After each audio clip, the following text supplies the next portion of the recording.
Parker's Kitchen is my new daily coffee stop. Gourmet beans are freshly ground for every cup. Get your own cup of great tasting, freshly brewed coffee at Parker's Kitchen.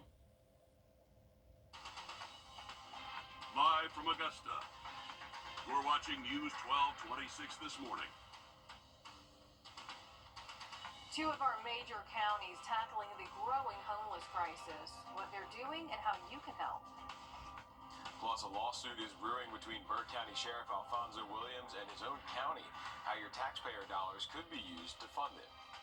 Those stories and much more just ahead, but first, good morning. Thank you for joining us. I'm Nick Proto. And I'm Ashley Campbell. It is 6 o'clock on your Friday. We have made it through a very busy week, especially in the Weather Center, Emily. Yeah, it has been a little bit busy over here for us in the Weather Center, but hey, we love what we do. We love keeping you guys safe out there. And this morning, you definitely need to take it slow and be very cautious of some patchy black ice in areas. This morning, I drove here, didn't have any issues in Columbia County, but that's not saying that the road you live on is completely clear of that black ice, because we are well below freezing, so refreezing is definitely a possibility for us. 25 current temperature right now, feels like 25, and that's actually a little bit better than what we have been seeing the past couple of days. Those winds are calm right now, really not having much of a breeze out there, thankfully. So 48 could be that average high temperature this afternoon. That's a little bit below average for this time of year.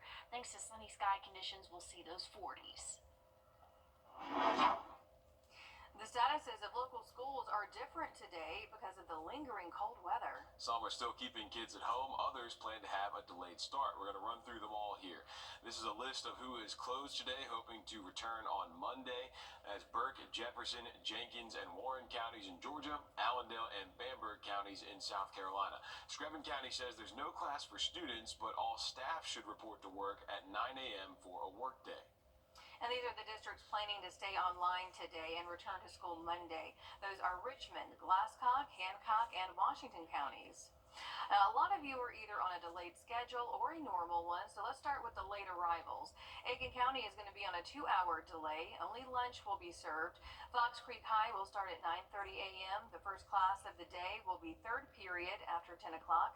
Tall Pines STEM Academy is on a 2-hour delay. Classes start at 10. Orangeburg County is also on a 2-hour delay. Students will leave school at the usual time, and Taliaferro County starts at 9 with the regular dismissal time. Helms College opens at 10.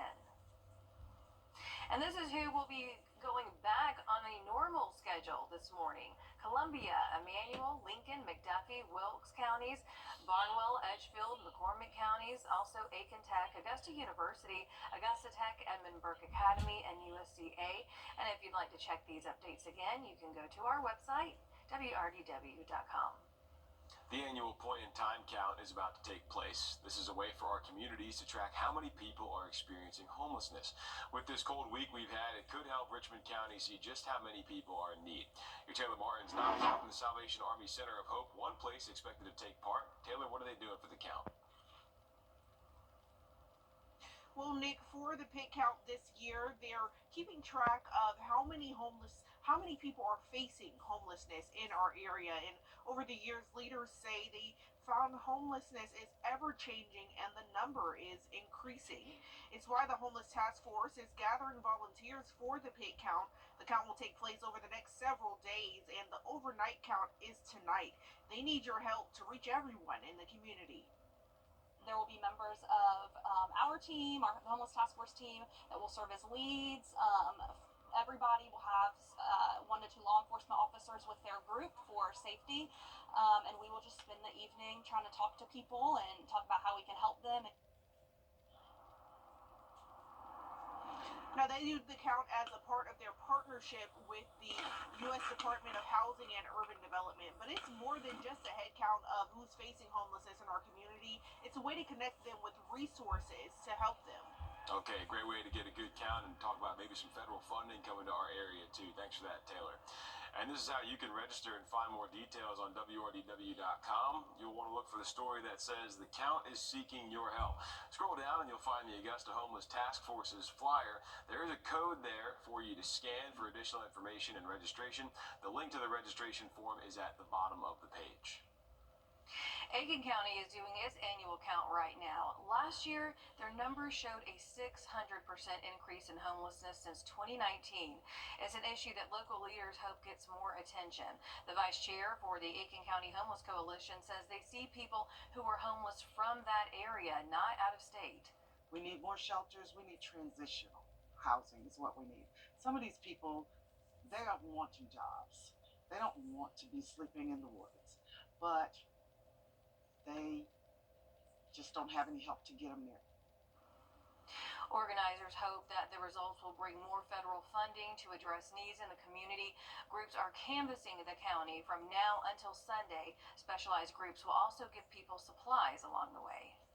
Although most of the ice and snow is gone, GDOT will keep an eye on the highways. Maintenance crews plan to work in the Milledgeville, Dublin, and Louisville areas last night.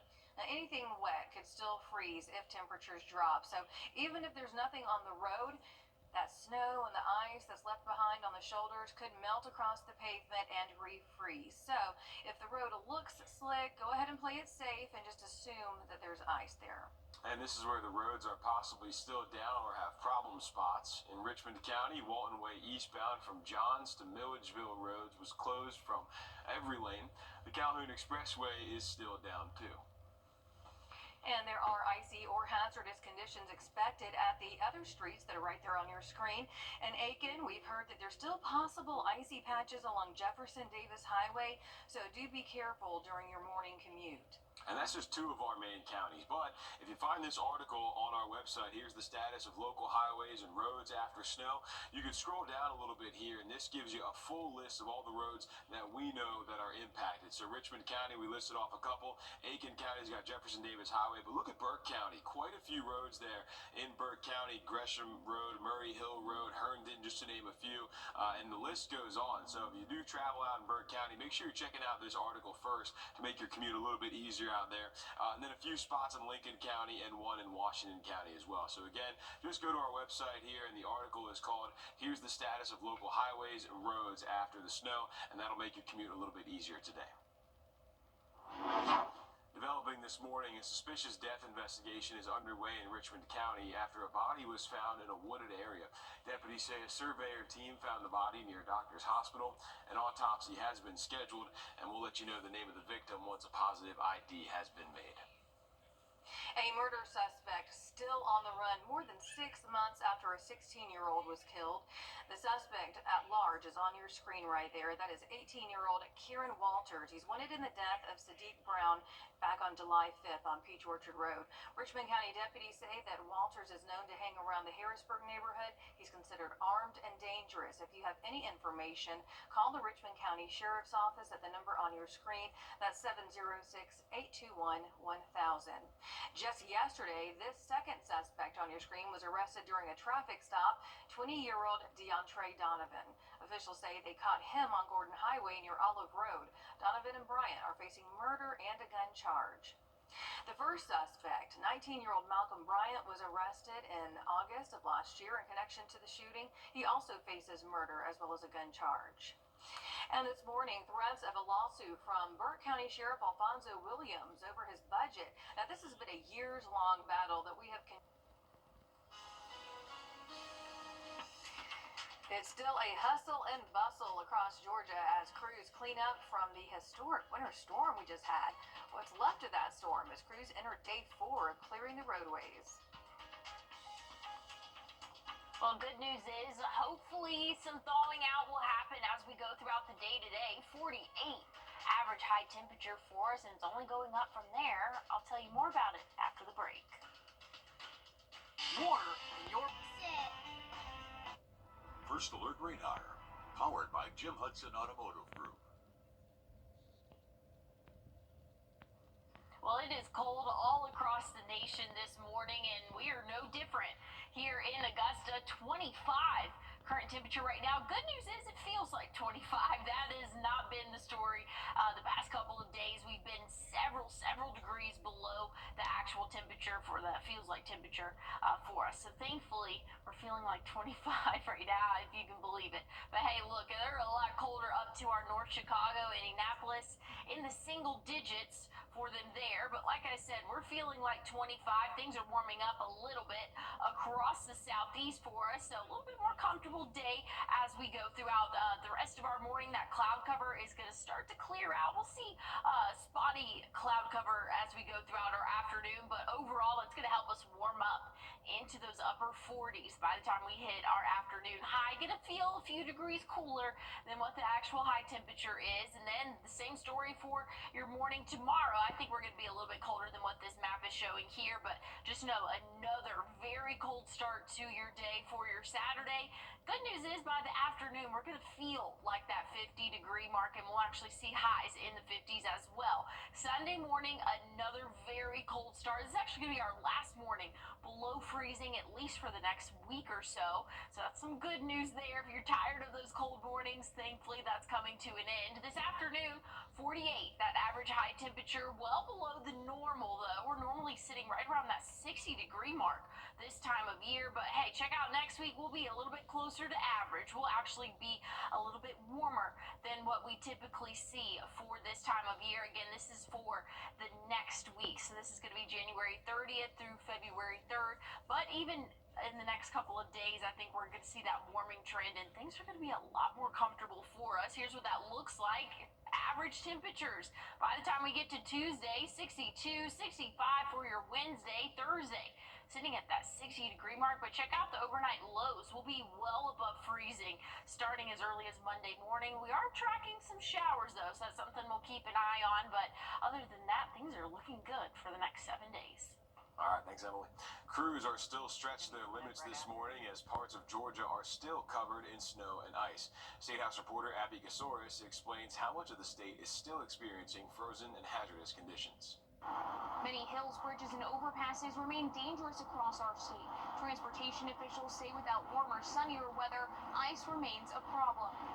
I still see a little bit of ice on the palm trees. Icicles on palm trees. Mitch Leff thought that he could escape the brunt of the winter storm in Atlanta by heading to St. Simons. Instead, he found himself in his condo without power. I always bring extra battery packs, and I have a crank radio that will crank up and charge extra things. And I didn't bring that this time because I thought, there's no way it's going to snow on St. Simons. Thursday marks day 3 of a statewide winter storm cleanup. Power crews battling ice while GDOT crews manning plows and brine trucks work 12-hour shifts. Wrecks on interstates bringing traffic to a standstill. What we're seeing mainly is people sliding on the ice, maybe sliding into the guardrails or into the ditches, and sometimes tractor trailers jackknifing in the roads and blocking the entire roadways. Lieutenant Ed Sterling with the Department of Public Safety says all of their troopers who can work are out working, assisting local departments with an influx of calls. From Tuesday night to Thursday morning, DPS reports they've received more than 3,000 calls, responded to more than 370 crashes, and helped more than 530 people. He says stay off the roads if you can, especially in the morning, to make sure any ice has the chance to melt. Delayed starts for businesses would be great in most areas if they could at least, wait till the sun comes up. Georgia Governor Brian Kemp declaring a state of emergency that's set to expire on Tuesday. This frees up state resources to help local agencies. In Atlanta, I'm Abby Casoris. All right, it is time for our Take Me Home segment, and we...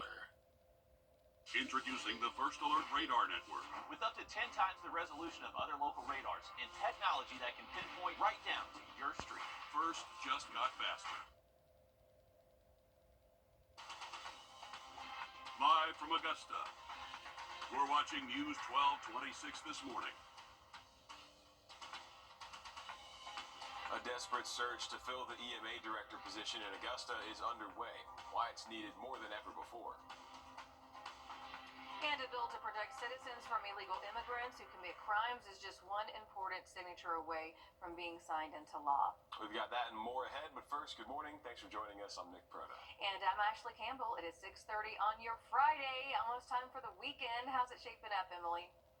Well, our morning It is very cold out there, but thankfully conditions are going to warm up as we go throughout the afternoon. 25 current temperature right now, so if you're headed out the door, might want to give yourself a couple minutes to warm up the car, and you're definitely going to need to bundle up. So we are warmer, but we're not warm as we go throughout our afternoon. We'll see highs in the upper 40s, several degrees below average for this time of year. We're normally sitting at that 60-degree mark. Thankfully, we'll see the sun as we go throughout the day, so going to feel a little bit better. But hey, I want to give the people some hope. We are expected to be at least average or a little bit above average over the next 2 weeks. So warmer conditions are expected for us. So thankfully, you just got to hold on a little bit longer for a couple more cold mornings, and then we're going to be back to average. All right, thanks for that, Emily. This morning, more than a dozen of our school districts and colleges will return to school. Some are going to learn virtually or report back on Monday. We're going to start with school districts that go back today at a normal time. You got Columbia County, Edgefield County, Barnwell County, Emmanuel County, Lincoln County, McCormick County, McDuffie County, and Wilkes County. Augusta University students will also return today, and so will Aiken Tech, Augusta Tech, and USC-Aiken.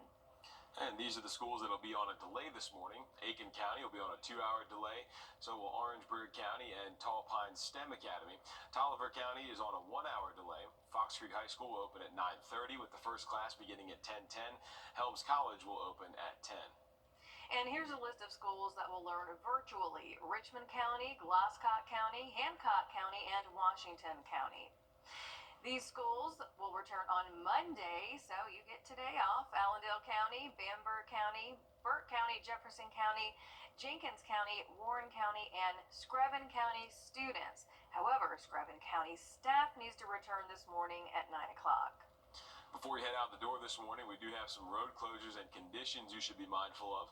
In Richmond County, Walton Way from Johns Road to Milledgeville Road is closed. The Calhoun Expressway is also closed. Wrightsboro Road between Troop Street and Baker Avenue is dangerous to drive through, officials say.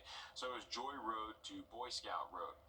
In Burke County, there are large ice patches on Thompson Bridge Road, River Road, Bates Road, and Clark's Place Road. Here are some other dangerous road conditions we'll pull up for you here in a second on the website. The list shows Richmond County, Aiken County, Burke County, Lincoln County, and Washington County. You can view it on our website on wrdw.com. We've got a whole list of roads there. You can also scan that code on your screen. This morning, Augusta's Homeless Task Force needs your help taking count of how many people are experiencing homelessness in our area. The point-in-time count is happening soon, and officials say numbers are on the rise. The count comes during a crucial time as people are seeking warmth at local shelters from that winter weather we had. And you're Taylor Martin joining us live now at one of those shelters, the Salvation Army Center of Hope. That's where officials are getting a good idea of how many people are without a home right now. So Taylor, how can people help out with the count? Well, Nick and Ashley, one of the biggest ways people can help is by volunteering to help count over the next several days. Now, the overnight count starts tonight, and they need your help to get everyone in the community. Each year, they do the count as part of their partnership with the U.S. Department of Housing and Urban Development. But leaders say it's more than just a head count. It's the first step to connecting people in our community with resources to make sure no one is overlooked. If your group maybe can't come out but would like to volunteer, if you put some resource bags together, and like Bethany said, we're looking at hygiene items, feminine hygiene supplies, toilet paper, shelf stable goods. So if you want to put those together. I'm sending things back to you now, Ashley, for ways people can help out. Thanks for that, Taylor. Yes, next to me is the flyer calling for volunteers right here. You can sign up for a day that works best for your schedule. The dates are tonight at 9 p.m. until 6 in the morning, Sunday from 9 a.m. to 1 p.m. at Compass for Hope. You also have a Monday, Wednesday, and Thursday of next week. So you can scan this QR code that's right here to get more information and to register. If you've got your phone handy, you can go ahead and pull out your phone camera. But we also have this flyer on our website, and you can just search Homeless Task Force to get this flyer and QR code. Your help is also needed across the river in Aiken County. Officials are calculating the number of people experiencing homelessness there, too. The Salvation Army says freezing overnight temps are drawing more attention to those without homes. Organizers with the pit count say they hope the results bring more federal funding to help address the needs of the community. We've added multiple emergency beds at our facility on Park Avenue. But even when that hit capacity, we then opened up our main office facility. We have definitely seen an upward trend in people not only seeking assistance, but people that are wanting a different way of life. So the Salvation Army is still here to help.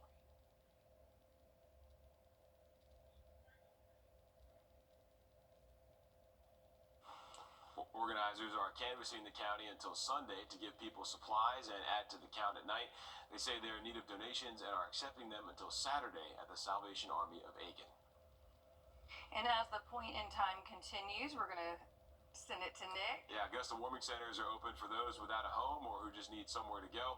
Augusta Transit is back offering free rides to overnight warming centers at Garden City Rescue Mission, Augusta Rescue Mission, and the Salvation Army Center of Hope.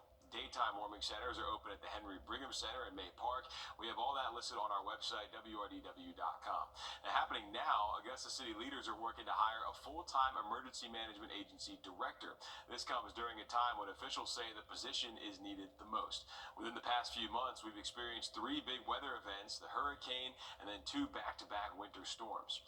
So Augusta Fire Chief Antonio Burton plays both parts, serving as fire chief and EMA director. Augusta Mayor Garnett Johnson says the funding and department is already there. They just need to hire a director for the job. The mayor says Augusta has not had a full-time director for more than 20 years.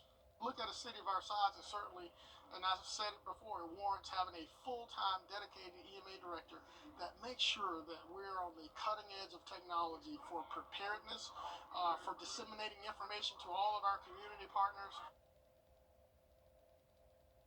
Commissioner Jordan Johnson says he's worried the city doesn't have enough in the budget for this new position. Commissioner Catherine Smith Rice argues the city needs to go ahead and get the process started because of the natural disasters we've been hit with. Also out of commission, city leaders granting $200,000 of SPLOST funds to help rebuild 600 Broad. It's supposed to be the business hub for small businesses called Accelerate Augusta. Officials say the work is almost done, but carpet, tile, and other work can't be done because of damage to the roof that was caused by Hurricane Helene.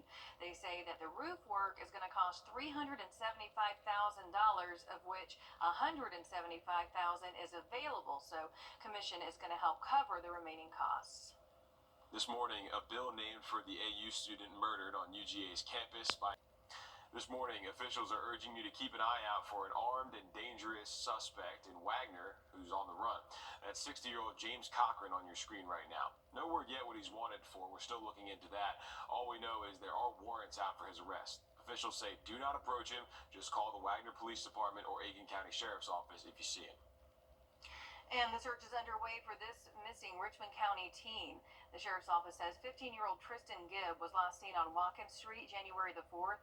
Officials say that he was wearing a black hoodie, blue jeans, and black boots. Deputies say that he's known to hang around Crawford Avenue, Fenwick Street, and Cleveland Street. If you know where he is or have any information, call the Richmond County Sheriff's Office. Well, it's currently 25 degrees, and we might drop a degree or two before we officially hit that morning low. But good news is the sun's going to come out and will warm up this afternoon. I'll have a check on your full forecast coming up. And as we head to break, giving you a live look right now at Calhoun Expressway at 640.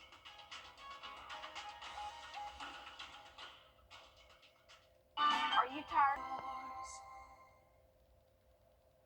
Time for your dog walk forecast. Meet Ellie. As you can see, Ellie's just loving the snow right there. Got a little bit in the whiskers. Diving in. Yeah, there you go. There you go. I love that. Yeah, I know. All the submissions that we've been getting this week have been so cool. I met this wonderful woman yesterday, and she was talking about how great they were, the pictures that we're sending in. So I was like, we see them the same time you do. So, yeah, keep them coming. We definitely love that. I don't know if the people or the pets enjoyed the snow more. I mean, I feel like we got equal amount of submissions there, so that was pretty cool to see. I love a good pet photo, so thank you guys for sending those in. Want to take a look though at current temperatures right now? 25 here in Augusta. We feel like 25, and so that's actually a little bit better than what we have been feeling like the past couple of mornings for us. We're in the same boat as the rest of the southeast. It's 26 right now in Columbia. At least feels like 26. Feels like 25 over in Macon. That cloud cover slowly but surely moving out. I think we'll have a few clouds build back in as we go throughout our day today, but overall I think we're going to see the sun plenty, so that's going to help us feel at least a little bit better by the afternoon. We'll feel like those lower to middle 40s, but the actual temperature will reach the upper 40s for us. Once we get into the morning tomorrow, I think we'll be several degrees colder than what this model is showing, but a cold start to your Saturday. Just be aware of that. By the time we get to the afternoon, though, could be a lot more comfortable for us, but another cold start to our day for our Sunday. So just be prepared for a cold start both Saturday and Sunday, but feeling a little bit better as we go into the afternoon, thankfully for us. This afternoon, 48, not too bad for us, but relatively speaking, we are well below average for this time of year. We're going to see plenty of sunshine, so it's going to feel a little bit more comfortable, but I'll have a look at the rest of your forecast coming up. Right price. Your next beautiful space is at Floor & Decor. Well, even though conditions are a little bit chilly out there and they have been cold the past couple of days, we are looking warmer. Long-term forecast, this is the next 6 to 10 days, so at the end of January, beginning of February, conditions are not looking too bad for us. And even next week, we're going to be around that average mark for us, so a lot more comfortable. We do have to get through some showers, though. That's going to come in for the first half of the day Monday. We'll see highs in the 50s Monday, but 60s for your Tuesday, Wednesday, Thursday, 65 Wednesday. That is going to be very warm compared to what we saw this past Wednesday. So things are looking a little bit better as we go throughout the week, but just know it's going to be a cold start for the next couple of mornings for us. A revival could be coming for a controversial South Carolina nuclear project thought by many to be dead. Back in 2017, the plug was pulled on the VC Summer nuclear project just north of Columbia, with ratepayers on the hook for billions of dollars that they're still paying and no new power generated. State House reporter Mary Green explains who might fire this work back up and why. On Wednesday, the state-owned utility Santee Cooper put out what's known as a request for proposal, or RFP. It's now looking for a potential buyer to purchase the unfinished nuclear reactors at the VC Summer site and finish the job. And we think it will benefit our customers, and we think it will benefit the people of South Carolina, or we won't do it. That's what Santee Cooper's president and CEO told a group of lawmakers last week about finding a potential buyer for the unfinished VC Summer nuclear site. The utility is now soliciting proposals from interested parties, with bids due in early May. It's a move away from the traditional model of just looking solely to the utility to build the generation, and moving toward empowering the private sector to use their capital and their expertise, and at their risk, to solve those energy problems for the benefit of all of us. Especially as more and more tech companies are searching for huge amounts of energy to power data centers and AI technology. Senator Tom Davis has been the lead advocate in the General Assembly for Santee Cooper to pursue this option, and filed a resolution with broad support in the Senate, urging the state-owned utility to do this. This would bring over 2,000 megawatts of power online, clean power, no carbon emissions. It would satisfy a lot of the supply problems that we have right now. And I think it takes off the ratepayers' bills right now the sunk cost of that asset. Last year, the Governor's Nuclear Advisory Council sent inspectors to the site, where construction was halted in 2017. It reports one of the 2 reactors is about half complete, the other significantly less so, and found the site to be in, quote, excellent condition, and that no obvious conditions would appear to prevent someone from finishing the work. The Governor is on board with this plan. Those involved in the regulatory process and the approval process of the legislature and others have to be very careful to be sure that the thing is done right. But we have to have power. There's no substitute. And I asked Governor McMaster Thursday if he's had any conversations about groups that might be interested in this project. He told me he's had lots of those conversations over the last month, but declined to say who those groups might be. Reporting from the State House, I'm Mary Green. The VC Summer Project was a joint venture between Santee Cooper and SCE&G, which later became part of Dominion Energy. The King family is responding after President Donald Trump signed an executive. There's currently no set date for the release of those documents. King was outside a motel in Memphis. This morning, officials are warning you to be cautious of any text messages that come from the names Fast Track Lane and Easy Drive MA. There's a new phone scam going around trying to get you to click a link and pay unpaid toll fees. Our officials urge you, if you click the link, your personal information could be stolen. They say if you get a text like this, do not click on it. Instead, delete it.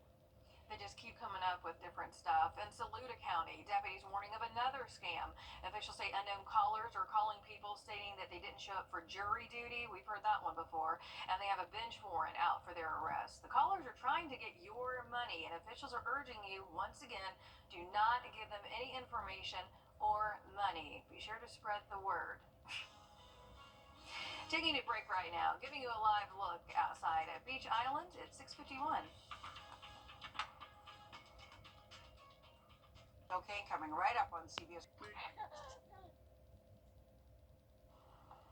Welcome back, giving you a live look here over Costco and Cabela's out there this morning, 6:53 as we check back in with Emily on another cold day.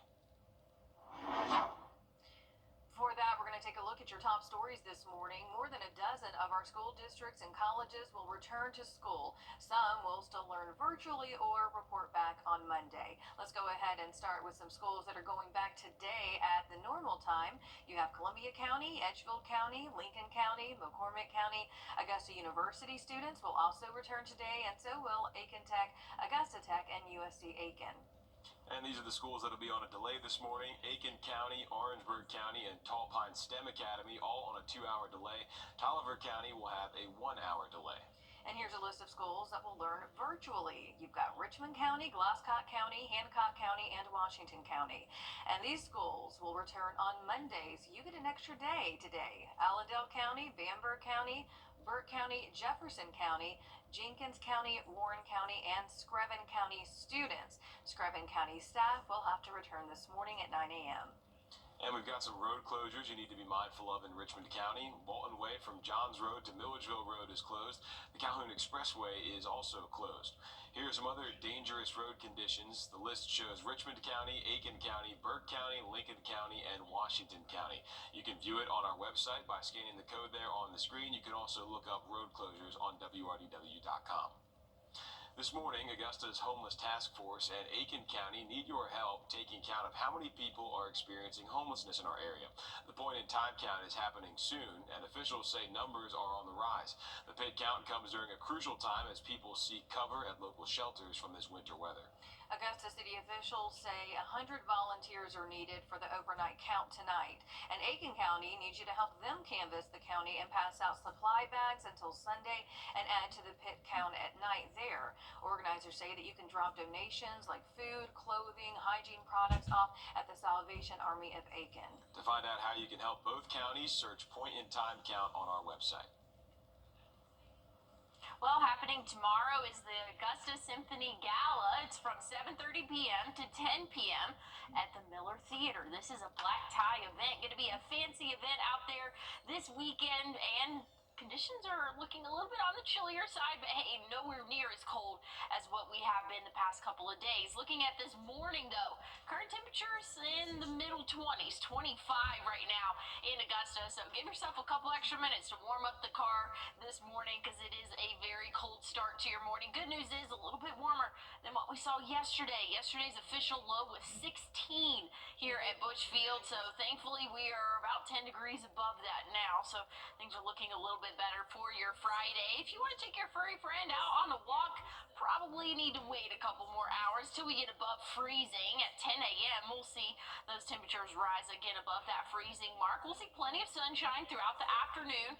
That'll help us warm up into those 40s for us. And 40s sound pretty good and sound even better when that's that average overnight low for the work week next week. We can expect to see those lows right around that 40-degree mark most mornings, but we do need to get through this weekend, and those are 2 more days that will be well below freezing for us. So still need to be aware of that. If you were dripping any of your faucets, probably need to continue to do that for Saturday and Sunday, because we will be well below freezing for several hours. But good news is things are looking up as we go out throughout the week next week for us, and we'll see a couple of showers for your Monday. That's definitely going to be a strong possibility, but highs will be in the 60s.